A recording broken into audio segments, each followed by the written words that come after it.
Matthew 4 today, verse 18. This is when Jesus first calls Peter. It says, one day as Jesus was walking along the shore of the Sea of Galilee, he saw two brothers, Simon, also called Peter, and Andrew, throwing a net into the water, for they fished for a living. Jesus called out to them, come follow me, and I will show you how to fish for people. And they left their nets at once and followed him. You know, one of the things I'm always telling our youth group is we read the Bible and we see what happens on the next page, but a decision had to be made for those things that we read to actually happen. So Jesus could have very well kept on walking along the shore and not paid any attention to Peter and his brother. Jesus could have been caught up on all the ministry he had to do. He could have been caught up on all the lives he had to change. He could have been caught up in this whole checklist of what his life was going to look like. But instead, he stopped along the shore and invited Peter and his brother into relationship. See, if we don't take time to stop and pursue relationships in our homes, we're missing out on foundational moments with those who we do life with. Foundational moments with our children, foundational moments with our spouses. See, it leads us to our first takeaway. Intentionality in our relationships instills value in our homes. Intentionality, your decision of how intentional you want to be in your relationships will either instill value and purpose or it'll take it away. See, if I'm not getting valued at home, if I'm not getting valued from those around me, I tend to try to look for it somewhere else. And that somewhere else isn't always a safe option. It's not typically the place that I should be going to. Maybe it's a person or it's a coworker or it's a substance or you fill in the blank however you want. But your value first has to start in the home. But it starts with you, the individual. See, if we don't address the individual, we don't really impact the family the way we're supposed to. You understand? Right now, you might be in a season and you might be a young person. You say, hey, I don't have kids. Well, address the individual now. So that way when you do have kids, you're able to instill that purpose and value. Because you got to be intentional with your time with the Lord now. Because once you do that, everything else flows out of that. Everything else, every other habit, every other situation, every other thing you could come across flows out of the time we spend with the Lord, our value being rooted in Him, and our purpose coming directly from Him. So my question is, are we being intentional at the start with the Lord before we're trying to be intentional with our kids, or are we trying to do it backwards? We're trying to be intentional and still some things, but we're disconnected and don't really know. I think this is a good value. I think this is a good thing I could teach them about. But when you're founded in this word, when you're founded in what God said about you, when you're founded in how God sees you, it's so much easier to communicate to your loved ones, to your spouse, to the people you work with. Because this is habits of the house, but guess what? Often what happens in the house floods out to everywhere we go. So we got to establish it at home first. See, our attention to the relationships in our homes are the things that instill value and emphasis. And purpose, Because if we're not getting pursued, we look somewhere else. See, the amazing thing about the disciples, you can look at Peter and you can look at his brother and you can read the Gospels and just see how God pursues each and every one of them. You know, relationships are a two-way street. You know, I'm the youth pastor and this is kind of like a youth Sunday, so I have to kind of take a stop on this point. Because sometimes what happens as young people, I'm talking to you now, sometimes what happens is we begin to puff up our knowledge, right? Hey, I have a job now. I have my license, so I know how to do this thing called life. And we begin to distance ourselves in relationships in the home. We begin to try to dictate what's right and what's wrong. And listen, it's all good to be an individual. It's all good to become established and know right from wrong. But why do you think it was okay for Peter and his brother to humble themselves and follow a man they barely met? But at home, we can't humble ourselves and follow our parents, right? That's kind of mind-blowing. They're already established. They already have careers. They already have families that they're feeding. And sometimes as young people, we're like, no, Mom, you don't understand. You're way too old to get this. And we write off the very people that God put in our lives to pour into us and call us into being, call us into purpose, call us into value. And so I just want to tell you young people today in this room, you matter, but you matter so much you need to not cut bridges just because you think you're getting independent. Because, listen, I'm 31 years old, and I'm so privileged that my parents are here in Massachusetts, North Carolina from Massachusetts, because you navigate some stuff, and I'm like, dude, my boys, what do I do? And I want to have that bridge of relationship because I still get purpose and value from my parents. Because they still point me back to the Word. They still keep me on course. And so don't burn the bridge thinking that you're ready to be independent. Because if you think about it, when did the disciples ever do that with Jesus? Right? They stayed connected. They knew the importance of staying there and learning from Him. So if He's our model, what should we be doing? See, in Luke 5, I want to give the alternate perspective of when Jesus calls Peter. In Luke 5, we're told that Peter and his brother were out fishing all night. And guys, I fished a couple times. I'm no great fisher, I'll admit. But when I spend 30 minutes and I don't catch anything, I'm pretty discouraged. Dude, okay. You know, I'm like hyping it up with Ezekiel, like, hey, this summer we're going to go fishing. It's going to be really good. And there's a part of my head like, Lord, let me catch a fish so my son can see. Right? But I get discouraged. But here's Peter and Andrew, and they spent all night fishing, and they catch nothing. Jesus walking along the shore again, he sees them. A crowd is following. He asks Peter if he can get in his boat. Right? I'm paraphrasing. And he gets in the boat, and he preaches to the people. And so Peter's already tired. Peter's discouraged. He's like, wow, this man knows a lot. And then Jesus asks, hey, let's go in the deep. Peter could say, dude, you're crazy. I just did that. Hey, no. I'm not going to do that thing, right? Right, young people? No, I tried that, Mom. You don't think I tried that? But he said, go into the deep. Peter goes out in the deep. In verse 6, it says, this time, Jesus said, cast your net. In verse 6, it says, this time their nets were so full of fish, they began to tear. A shout for help brought their partners in the other boat, and soon both boats were filled with fish and on the verge of sinking. Dude, if I'm a fisherman, I made it. Like, I'm the talk of the town. Our boats are sinking. I'm good for this year. I'm paying off my debts. Like, I just made it. I'm making it with 2 boats full of fish. I had none. Like, I'm a fisherman. You know that. You know that's right. Look at the boat. Like, hey, Peter, look at the boat, man.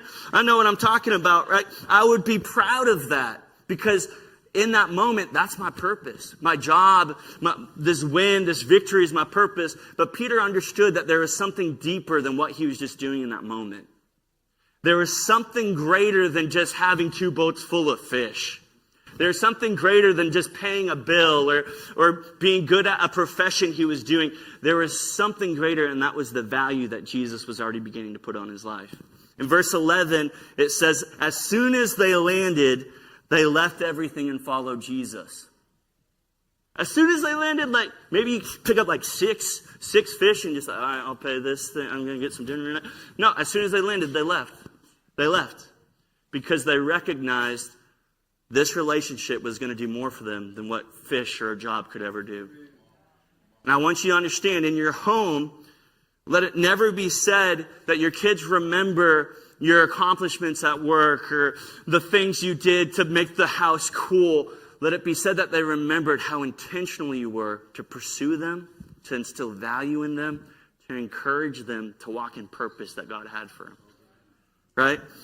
And so making room for teachability is so important because they followed Jesus, but now they needed to be willing to learn from Jesus. See, as a young person, I was homeschooled. I don't know if you can tell. That's not a jab. Okay. Homeschooled until 7th grade. And I didn't, like, you guys do it so much better down here in North Carolina. It might have had it up north, Dad, you could verify. But we didn't do co-op stuff. So it was like me, my 5 sisters, and a brother. That was our homeschool. And I was the reason we went to public school. I'll admit it. Mom's like, I can't. We gotta do it. I was like, okay. And so I went into 7th grade. I didn't know what classwork was. I didn't know how to present in front of people. I was full of strangers. And I just hated it. I was so uncomfortable. I didn't know how to navigate stuff. I started to cry like, oh my gosh, I didn't finish the classwork. Like my first science class, like, oh, what's going to happen? I'm just freaking out. But I needed that moment. Let me tell you why. Because it pushed me to begin to search myself to see what was inside. When I had to get in front of a room full of strangers and present a history project, gosh, I was dying inside, but there was a part of me that realized this is doable. There's a part of me that pushed past the fear, that pushed past the awkwardness, that could see that, wow, I'm really uncomfortable right now, but I can get to the finish line. And as parents, but also as people in life who might come alongside and raise up the next generation or encourage someone in their walk, we got to recognize our second takeaway is we got to create opportunities and capitalize on teachable moments. Because if my parents never created that opportunity for me to grow and put me in this environment that I was extremely uncomfortable in, I might not have grown. And it helped me navigate to be able to go home and vocalize and be like, yeah, I broke down in history class again. Yep, in front of everybody. And them just be able to encourage me and instill value. Well, you're not a failure, even though you feel like it. I'm like, yeah. But those were crucial moments. Because if we don't create opportunities or capitalize on teachable moments, what happens is we can tend to kind of shelter. And we can tend, I struggle with this personally, to hover and helicopter. And if you think about it, if you don't ever get in positions where you need to get past your comfort zone, if you don't ever get in areas where you got to push yourself a little hard to get past yourself, when you're in a family setting, when you're around safe people, it's going to be really hard to do that when you're alone. So in our homes, we have to be intentional. I have to be intentional to not just take my kid off the ledge when he's jumping around with reason, but understand he's a boy and he's got to figure out how to navigate it. Like, I don't want to raise a boy who's like scared to take a risk or scared to and doesn't have confidence in himself because I've always like danger, what could happen, worst case scenario. Because when I focus on the bad things that could happen, I get in the way of the good things he can find out about himself, right? And so Jesus, doesn't he do this? In Matthew 10, we read about him sending out the 12. He gives them authority to cast out. Let's look at this in verse 5. Jesus sent out the 12 apostles with these instructions. Don't go to the Gentiles or the Samaritans, but only to the people of Israel, God's lost sheep. Go and announce to them that the kingdom of heaven is near. Heal the sick, raise the dead, cure those with leprosy, and cast out demons. Give as freely as you've received. Some of us, we read that, we're like, he ain't my dad. He's not making me do that. But he was intentional when he told that to the disciples. He had already been modeling it for them. They'd already been seeing this type of lifestyle. They've already been seeing the value that he had given them. But now he says, hey, you're going to move, you're going to heal people, but now I'm going to give you opportunity to do it. It doesn't say that he sent them out and he went with them and made sure they never made mistakes. He sent them out. And so in our homes, we got to be comfortable sometimes to send out. We got to be comfortable to let them make decisions in their faith and create opportunities for them to do that. Because guess what? If you're an individual in this room and you're not here because you're not in kids' church, your relationship with God is yours. Your relationship with God is yours. So mom can't make that decision for you to draw closer. Dad can't do that. If you're going to walk out this thing called our faith and our relationship, we have to be comfortable enough to begin to do what God's called us to do. And it's a lot easier to do it now when you're in the safe environment, when there's people you can talk to, be like, well, that really didn't go good. How do I do that better than when you're on your own and you're trying to do it? See, the disciples were able to walk out the purpose Jesus had given them because he continued to encourage them through it. We've read about their missteps. We've read about their moments that they didn't have faith. We've read about the moments that they had questions. But God didn't just, it's too hard for them. Let me just set them down. He encouraged them and kept on positioning them to go and make a difference. See, Jesus demonstrated walking in faith in everything he did. Like, seriously, I think that's why it was so much easier for the disciples to walk out and carry those things out, because it's all they saw. It became the normal for them. What they saw was something that they could now see was possible. You see, my parents, we have some amazing support in our family. Joelle's parents watches the kids the majority of the week while we're at work, and my parents came down. They're like, hey, we want to help too. And so they watched the kids one day, and it's been so awesome. And they're like, hey, let's just do this. That way we can just have family time. Let's do dinner after we watch the kids. And I was like, okay. So this Monday they watched the kids, and my parents are cooking in the kitchen. And I was like, all right, time to go out there and show these kids I'm still the big cheese. You know what I mean? I'm 31. I don't work out like I should, but I can still be awesome. And so we went out, and I was playing freeze tag with them, and I was trying to show them yeah, I'm still really fast.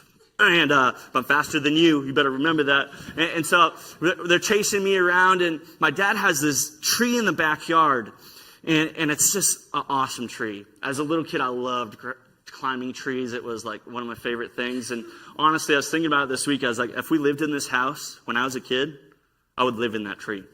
And so I'm running around playing freeze tag, and I'm trying to be fast and quick, and I see this tree. And I'm like, little Joseph comes over to me. I'm like, I'm going to show him. I'm going to show him. I run up to this tree. My kids are behind me. And I run up and I start trying to put these lanky things around it and raise myself. And I find out really quick, you versus your body weight is a whole different matter when you don't exercise. And so I'm holding on. I'm like, oh gosh. I know they stopped making noise, so they're watching me. I'm like, come on, okay, just play it off cool, just get down cool. And I kind of get down, and I turn around, and I'm like, oh, that was stupid. And I get down, and I just have these eyes of amazement looking at me. Daddy, you climbed the tree? I'm like, yeah, you're darn right I did. You better believe it. But I want to emphasize on this today, because there's something that happened in that moment. They saw Daddy demonstrate that something that they didn't think was possible was now very possible. And so for the next 30 minutes, they're trying to climb that thing. We're helping them put them in that. But you understand, it was so practical that they could say, because you do that, I'm comfortable to try it. Before, I didn't even know how to start. But Dad, I saw you kind of step up like this, and I could just beckon, pick me up, and you'll do it. And but the last takeaway I want you to understand is, we got to demonstrate what faith lived out looks like. If God's going to be the center of our home, man, there has to be some demonstration in our homes. Even as a person living at home alone, we got to demonstrate what it means to follow the Lord. We got to be intentional about getting in His Word and praying. We can demonstrate that outside of our house. Hey, we're in Walmart. People need some prayer, me included. Hey, let's pray for this person. Hey, Ezekiel, come alongside. Hey, we're going to ask her if she needs prayer. You got to demonstrate it. It's going to force you. It forces you to get a little uncomfortable at times. I was real comfortable in my head at first. I'm going to climb this tree. Started failing. I was like, oh, I don't know. I want to keep on climbing this tree. But I demonstrated something. How much more our relationship with God. They're looking at us for the answer. They're looking at us to see what it looks like. The reality is, if we don't step out and do it, who will? And it doesn't just stop in the home. It goes so much farther. The people who don't know Jesus, they're waiting for a demonstration. And it's not going to be a preacher who's going to come along and finally, today at 2, I'm finally where I'm supposed. It's you everywhere you go. People are desperate to see you demonstrate your faith. People are desperate to see people who are hungry for the Lord. See, this is kind of a youth Sunday. Can I tell you, the next generation doesn't need another influencer? The next generation doesn't need some viral trend or TikTok dance. They need demonstrations of faith happening within our homes. They need parents who are in traffic who demonstrate what faith looks like. They need parents who are walking in grocery stores who stop and say, hey, let's stop and pray. They need parents when they're navigating hard things at home to actually vocalize and demonstrate, hey, we're trusting God even though we don't have the answer right now. They need people who says, this God thing is real, and I'm going to demonstrate it in everything I do. See, Jesus was our example because he stood when others sat, because he wasn't willing to cave when the pressure came, but he was intentional in the pursuit of the relationships he had. He made it important to create opportunities with everyone around him and capitalize on teachable moments. He showed us what it looks like to live our faith demonstrated, walked out. See, there's nothing he desires more for each and every one of us than to be the center of our home. It's the most important thing for him. Because when he's the center, it means he's the thing we go to. It means he's the one we talk to when we wake up. It means he's the one that we seek out when we need the answers. But ultimately, he's the one who we put our trust in. He's the one who's providing for our homes. He's the one who's going to help us raise our children. So in a moment, kind of as we close, I invite the worship team up. In a moment, we're going to pray over families. But I'm really talking about keeping God at the center of your home. But the reality is, he can't really be the center of your home if he's not the center of your life.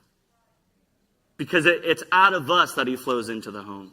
It's out of our devotional that he sets the atmosphere. It's out of our priority for him in our own lives that it flows into those that we encounter with every single day. And so I just want to take a moment. I once heard someone, let me never try and preach a service and not create a moment for someone to come to a relationship with God. That's the whole point, right? So you might be in here today and you're hearing me talk about putting Jesus at the center of your home. You're hearing me talk about intentionality in relationships and creating opportunities and all these things. And you say, that's great, but I don't even know where I'm supposed to be. I don't even know if he's really the center of my life. And so today, what I want you to know is you don't have to wait for another moment. You don't have to wait to have your life all sorted out. You don't have to be perfect and then approach God. You don't have to have an ABC or I have to wait until next service when I'm not doing this. No, you go to him now and he sorts the rest out. And he sorts the rest out. So if you want to stand with me today. Hey, thanks for watching that. It's our prayer that ministered to you, that the Lord spoke to you through that message. Don't forget, hit the like and subscribe buttons if you want to see more videos from us. We're live every Sunday morning at 10 a.m. Hey, keep living the abundant life that Jesus called you to live.